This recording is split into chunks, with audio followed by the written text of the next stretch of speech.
Kalau yang kita budidayakan ini jenisnya jenis lele sangkuriang ya, beda dengan lele dumbo.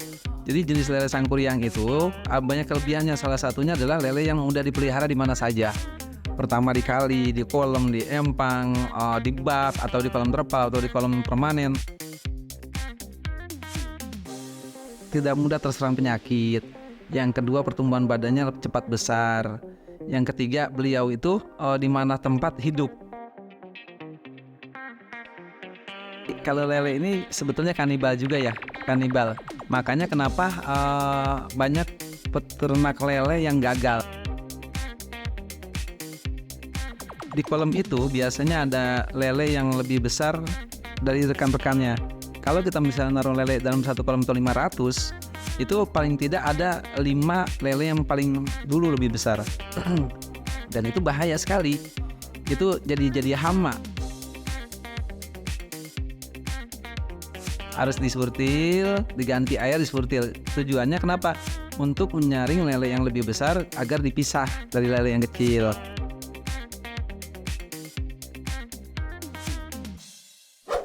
Kembali lagi di podcast Presisi, saya akan melanjutkan obrolan yang seru tadi bersama Bribka Yawin. Sulit nggak sih Pak sebenarnya Pak kalau misalnya budidaya gitu Pak?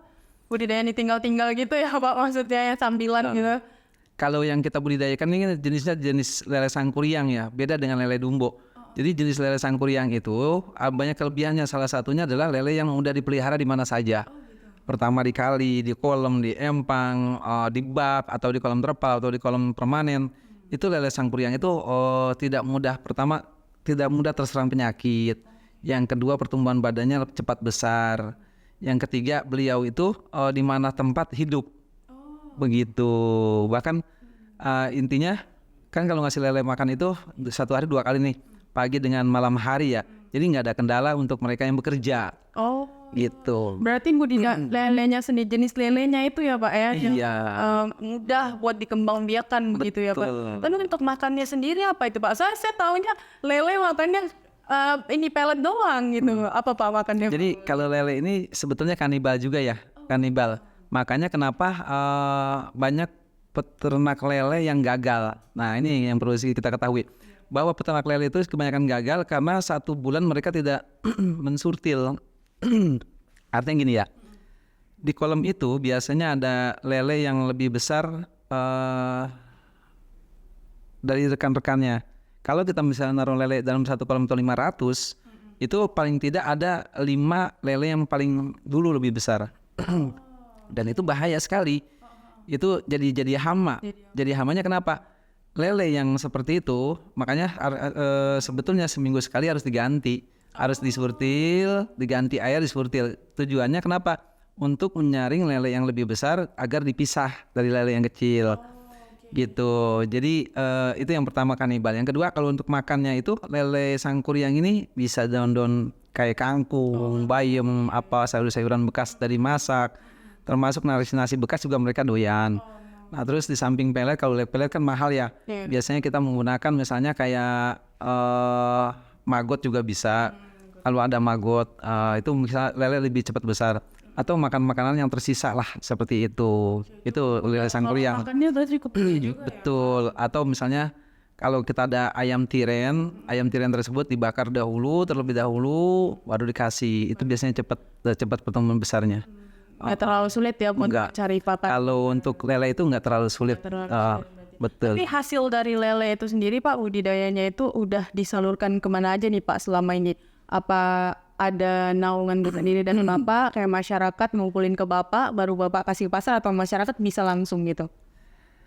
Ada 2, jadi ada seperti ini. Ada yang mereka jual langsung, nanti mereka laporkan hasilnya ke saya. Ada juga yang mereka setorkan ke saya nih. Nanti saya yang ngepul, setelah itu saya nanti manggil pembeli.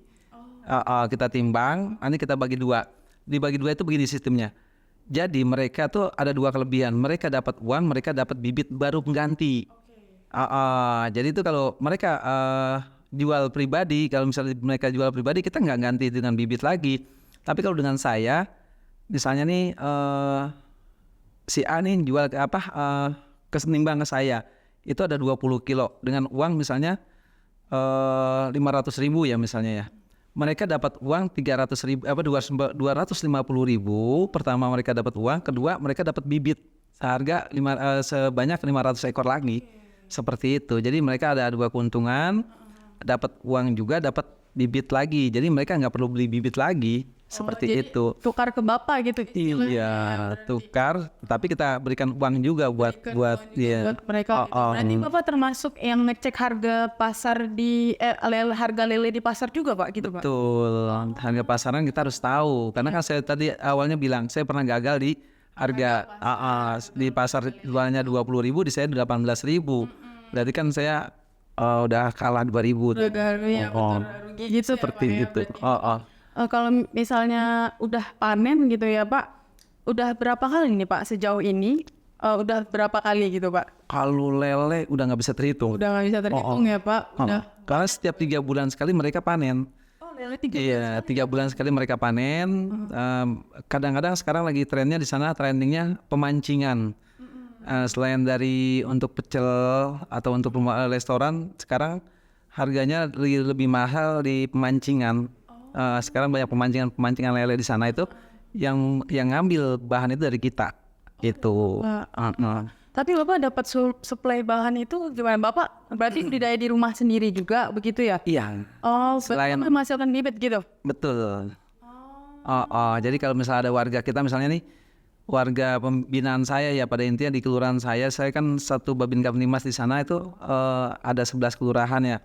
Satu kelurahan, satu Babin Kaptimas. Nah saya kan adanya di kelurahan Parigi Lama. Nah dari sekian banyak warga saya ini misalnya ada yang butuh bibit lele, ya saya berikan. Mereka nggak perlu beli. Yang penting mereka mau ngurusin lele tersebut, nanti saya data. Misalnya si A ngambil 500 ekor, si B ngambil 1.000 ekor. Nanti berapa bulan sekali saya kontrol, seperti itu. Berarti dari Bapak sendiri juga budidayanya ini teratur juga ya, berarti ya Pak, termasuk begitu juga ya Pak. Ada kesulitan juga Pak mengatur budidaya lele sama bertugas sebagai polri sendiri Pak? Awalnya memang ada, tapi alhamdulillah sekarang seiring berjalannya waktu, alhamdulillah sudah lancar. Jadi mereka juga udah paham dengan kesibukan saya, mereka udah tahu. Jadi kapan lele ini akan dipanen, mereka tinggal telepon aja. Misalnya Pak, mohon izin Pak Binamas, lele udah sedang dipanen nih, gimana, ada pembelinya nggak? Atau saya panen sendiri gitu. Kalau misalnya saya bilang kalau mau panen sendiri aja, nanti kalau memang lele itu sudah di atas, nanti hubungin saya, seperti itu. Dari mereka juga udah mengerti ya Pak? Sudah paham. Gitu betul. Ya, Cuman kalau misalnya untuk uangnya sendiri Pak, berarti Bapak kalau ngambil uang dari kalau misalnya masyarakat ngasih uang ke Bapak gitu kan, untuk pembelian lele, uangnya tuh dipergunakan buat apa Pak selanjutnya? Apakah buat lele sendiri atau ada gimana Pak? Kita untuk pengembangan lagi, dana tersebut ya separuh dibuat uang kas, separuh lagi buat uang operasional kita. Operasional. Ada persatuannya nggak nih Pak kira-kira? Kalau misalnya di daerah Bapak ada namanya nggak Pak kira-kira wadahnya gitu? Belum. Kalau itu kita belum membentuk karena masih apa ya? Jadi masih beda-beda naungan gitu ya. Ada ya, tapi masih berjalan, alhamdulillah. Alhamdulillah usahanya untuk dekat dengan masyarakat juga sekalian membantu mereka juga ya Pak. Betul, untuk menambah income mereka atau penambahan mereka juga sebetulnya. Selain dari misalnya pekerjaan mereka, ada penambahan apa sih namanya ya untuk uang lauk pauk. Betul. Membantu masyarakat juga ya Pak, terjun langsung gitu ya Bapak, apalagi bersentuhan langsung sama masyarakat gitu ya Pak ya. Betul sekali. Obrolan yang sangat penuh dengan pengetahuan. Jadi saya mendapatkan pencerahan dari Bapak begitu ya Bapak. Amin. Masih banyak ini kegiatan yang bisa kita lakukan walaupun kita berdinas sebagai Polri begitu ya Pak. Terima kasih saya ucapkan kepada Bapak atas kehadiran Bapak di sini. Iya, sama-sama Ibu. Ngobrol juga sama saya, jadi saya penuh pengetahuan nih ya Pak. Boleh. Sukses buat Bapak ke depannya dan nantikan episode lainnya bersama narasumber lainnya. Akhir kata podcast presisi berakhir dan salam presisi.